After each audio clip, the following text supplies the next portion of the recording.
Hello and welcome to MightyCall. I'm Anthony, and today I'll show you how to set up a supervisor's account on the enterprise plan. Check the time codes below to find the part you need. But before we start, a quick reminder that we offer free one-on-one onboarding for customers on all plans. So if you need assistance at any point, please check the video description for the link. Let's start with your profile. To open it, click on your profile picture. Here, you can view and update your personal information and add forwarding numbers, the ones that will receive calls from your business numbers. Please make sure you filled out your emergency address if you skip this step during your initial onboarding. It ensures emergency response teams can locate you when your call for help is in case of an emergency. Don't forget to update this address whenever you change your physical location. Without this address, you can't make calls or send messages. If you're not currently located in the United States or Canada, you can choose the option, I reside in another country and don't have an emergency address. To complete your profile setting, click on the picture and choose Settings. You can see multiple sections here. Let's start with forwarding numbers. Call forwarding rules can be different for each user depending on how you want to answer calls, via your cell phone, the MightyCall Webphone, the desktop app, the MightyCall mobile app. Check the links in this video description for all of these. An external IP desk phone or a soft phone. To enable call forwarding to an external soft phone or an IP desk phone, you'll need to use your MightyCall login information in your IP phone settings. Now, when you've listed your call forwarding options, you can select whether the incoming calls will ring to them sequentially or simultaneously. If you choose sequentially, make sure you put the call forwarding options in the exact order that you want them to ring. We recommend using our Webphone first if you have your browser open most of the time, because, combined with the agent's workspace, this allows you to interact with customers more efficiently, and it's also the only option that can be used for calls within outbound auto dialer campaigns. In the Answering Rules tab, you can specify how to handle calls when your status is Do Not Disturb, when you're busy on another call, or when you don't answer.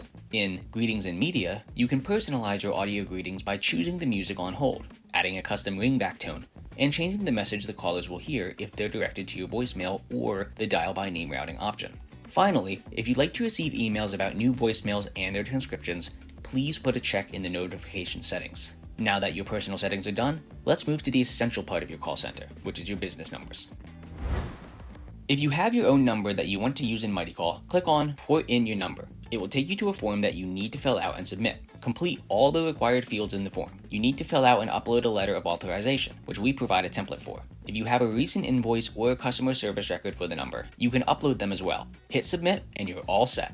Depending on your previous carrier and type of phone numbers, number porting usually takes about 1 week. During this time, your number will be active to receive or make calls with your previous phone carrier. In the meantime, you can add a temporary business phone number to use in MightyCall for free. If you want to add a new local or toll-free number, click this button. Now, let's look closer at the number settings. Here, you see your numbers' status, labels, and the call flows they're used in. Here you can turn text messaging on and off and set up call recording rules. By default, both incoming and outgoing calls are recorded, but you can change that here. You can also set up specific rules, such as playing a media prompt at the beginning of the conversation to let your contacts know that the call is being recorded. If you want to limit your call durations for certain numbers, set up the limits for inbound and outbound calls here. If you want to set up caller ID, or CNAM, for outgoing calls, which has your company's name show up when you call others, fill out the form for CNAM on our website, www.mightycall.com/add-CNAM. Check the video description for a direct link. Now, let's check out the MightyCall Team section. Team is where you can add or delete users, edit workgroups, and manage users' roles and statuses. Let's start with members. To add a new user, click on Invite Team Member and enter their information. Then, select the business numbers that the user will be able to use for outgoing calls or messages. On the right, select the role for the current user and hit Save. If you want your calls to be routed to multiple users, you'll need to create multiple workgroups. For that, click on Workgroups, then Create Group. Give it a name, add all the users you want to be included in this group, and hit Save. Now, you can use this workgroup for your call flows. Here you can also edit existing groups and see which call flows they're part of. The next tab is called Roles, and it is about your team members' access and permissions. In MightyCall, there are 3 default roles: Agent, Manager, and Administrator, where each of them has a certain level of access to the call center's data. For instance, agents will only have access to the communication history of the events they've been assigned to, and will only have limited access to call center reports, team, and contacts, while managers have complete access to communication history and can view and manage all the account sections, except for the user's roles. Administrators have full access to all account tabs and details. In MightyCall, you can also create custom roles to determine how much communication history a user can view in the Recent section, and whether they'll be able to view or manage certain call center sections. To do that, hit Create New Role, give it a name, and go through the permissions, selecting the right level of access you need for this role. After saving it, you can assign your users to it. To check that you've set up everything right, you can see the account and settings as your agent sees them by clicking on the Supervise button in front of the selected agent. The last tab in the Team section is where you manage statuses. On the left side panel, you'll find default statuses users can manually select, Available and Do Not Disturb, which you can rename. Additionally, statuses like On a Call, Wrapping Up, Outbound Calls Only, and Offline are automatically assigned by the system. In the right side section, you can create custom statuses. Simply click on Add Status, name it, and select the user's presence setting for when they choose a status, Available, DND, or On a Call. Note that the On a Call statuses are selectable during a call, informing the supervisor that the user is handling a specific case. Call center supervisors can monitor agent statuses in real time in the supervisor workspace. Now, let's continue to the MightyCall incoming call flow setup. Start setting your call flow by clicking on Incoming Calls To and choosing which numbers the calls will be distributed to. Let's add our local number here. The next step is to choose if you want to receive calls from all customers or create a VIP or block list, which will allow you to have different configurations for the calls received from these list phone numbers. Then choose your business hours. You can set availability to 24/7 or have customized business hours. Remember to select the right time zone and specify your business's working hours to receive calls only within this period and route calls received outside this window to voicemail, for example. If you want your customers to hear personalized greetings, you can record and upload them yourself. By default, it is set to hello and thank you for calling, but you can always change it. And the last step here is choosing how you and your team want to receive calls. Change it by clicking on the gear icon and select from the 9 different options. Let's quickly look at each option. The first, Call to User. This directs calls to just one person on your team. The second is Call to Group. This option allows a group of users, so-called workgroups that you create in the Team to Workgroup section, to take the calls. If you choose this option, you can also set the ringing sequence for your colleagues, sequentially, simultaneously, or round robin. If I want my sales team to receive calls all at the same time to guarantee the fastest response, I choose the team and assign them the simultaneous calling method. Third is a call queue. This would be helpful if you have a lot of incoming calls, but not that many people available to take them. Just select some users from the team and add them to the queue. The calls are distributed to each available user in sequence, and while the customer is waiting in the call queue, they will hear the music on hold that you can upload.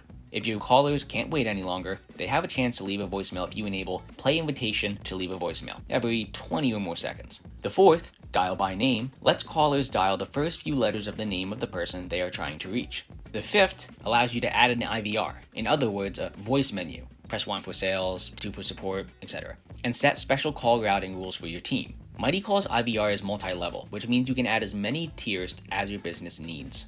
The other options are Disconnect, Call Any Phone Number, where you can add any number, even ones not ported into MightyCall, and the Leave Voicemail option, where you can select a specific user who will see your voicemail. And finally, Play an Audio, that can be used, for example, to relay important messages to your callers. After selecting the right option, your call center is ready to receive incoming calls. But if you chose the Enterprise plan, you probably did so because of the 3 dialers included in it. Now, let's take a closer look at their setup process.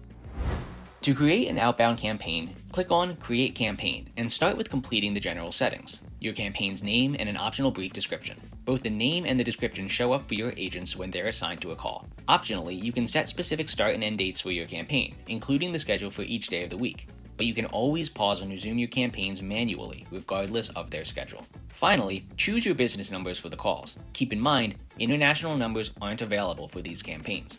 Now let's move on to the dialer settings. Here, the first thing you do is choose the dialer mode. It can be Preview, Progressive, or Predictive. In Preview mode, the agent has time to review the campaign details and learn about the contact they are about to call, which is ideal for a personalized approach. The Progressive dialer starts dialing immediately after an agent finishes off the previous call, and connects the agent to the call only after the contact answers. This creates a steady flow of calls and minimizes agent downtime.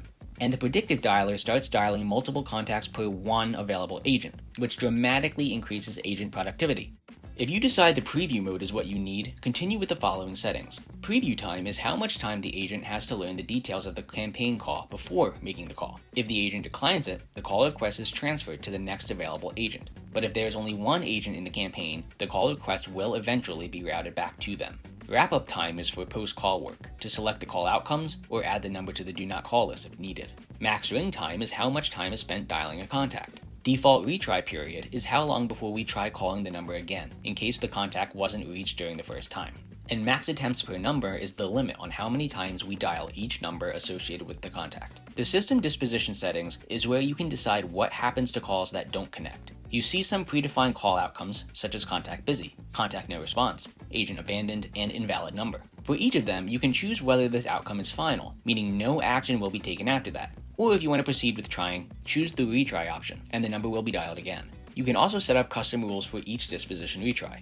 You can also see agent dispositions here that are in essence call outcomes that your agents can select after completing a campaign call. You can enable some of the default ones or add your own tailored one for the campaign's details. The customizable retry option is also available here. Now, if you choose the progressive dialer, the settings are the following. The auto answer, which is a timer after which the agent is automatically connected to the call without manually accepting it. Ringing agent time, the period of time when the system is trying to reach an agent with the contact already on the line. Wrap-up time is for post-call work, when the agent selects one of the call outcomes or adds the number to the do not call list if needed. Max ring time is how much time is spent dialing a contact. The default retry period is how long before we try calling the number again in case the contact wasn't reached during the first time.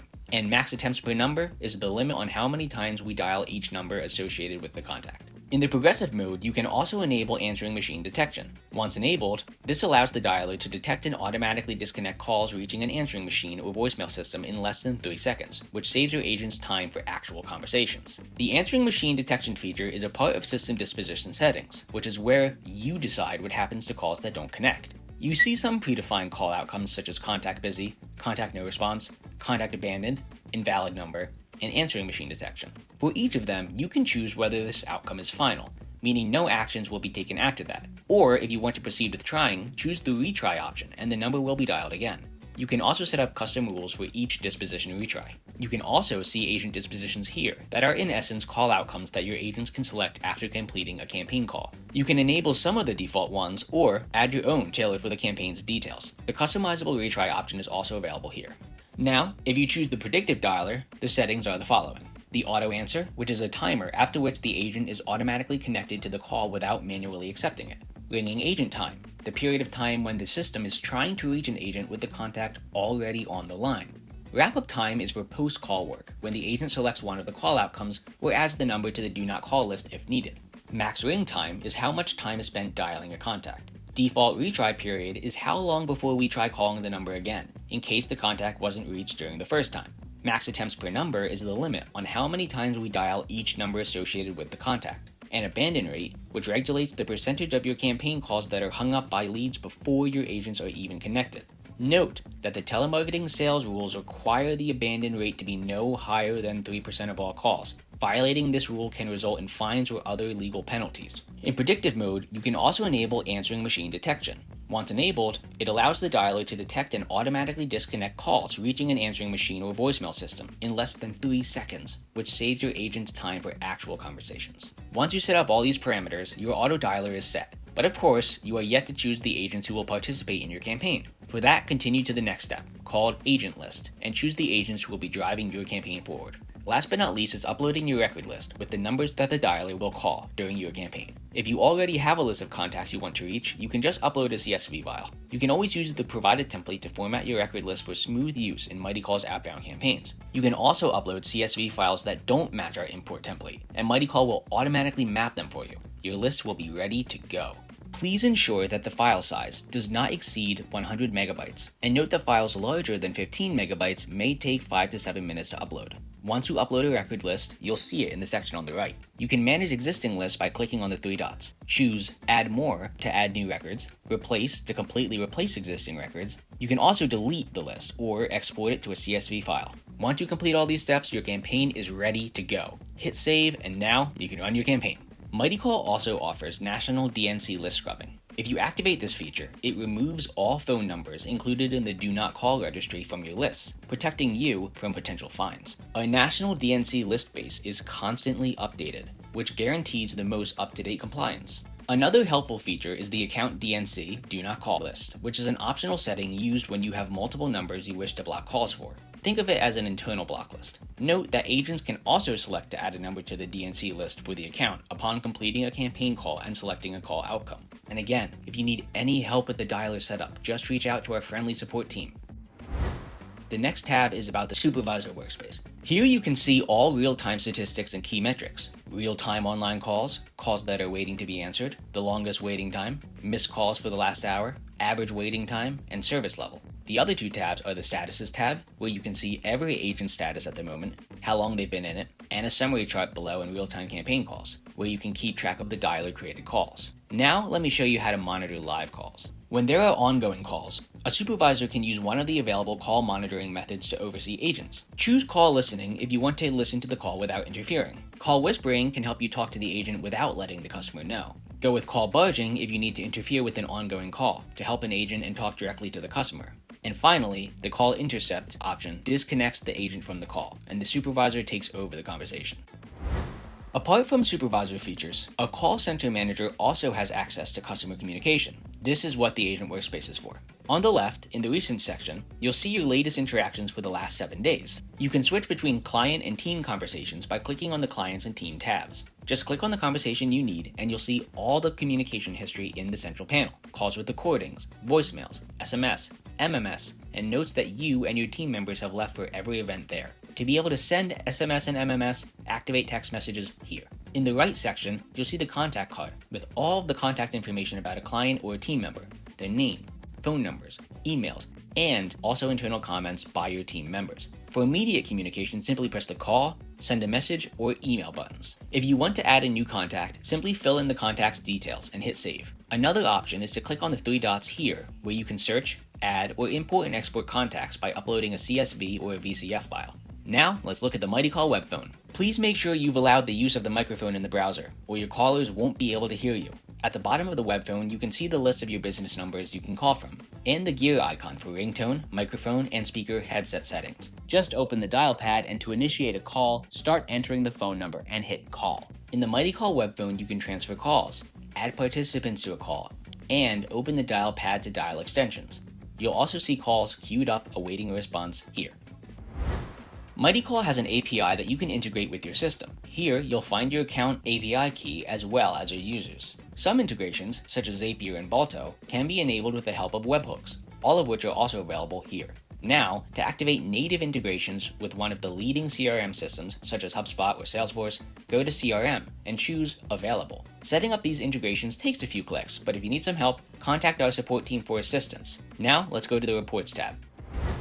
Call center reports are the key element to analyzing call center performance, and MightyCall's reports section has all the KPIs a call center needs. Let's look at it closer. Here's a call log with every aspect about each call and a message log with every detail about all your SMS and MMS. The campaign tab shows how your outbound dialer campaigns are performing with a ton of essential metrics. Call dispositions is another tab with your campaign's call outcomes. Call volume for full-scale reports using different breakdowns, and finally, the Team Productivity tab, where you can see how long your agents spend in each status, available, being on a call, in Do Not Disturb, or any other custom status you create. Now you've learned all you need to know about the supervisor setup and workspace. If you still have questions, you can always watch our other videos, check out MightyCall's Help Center, and of course, contact our support team for personal assistance. Happy calling!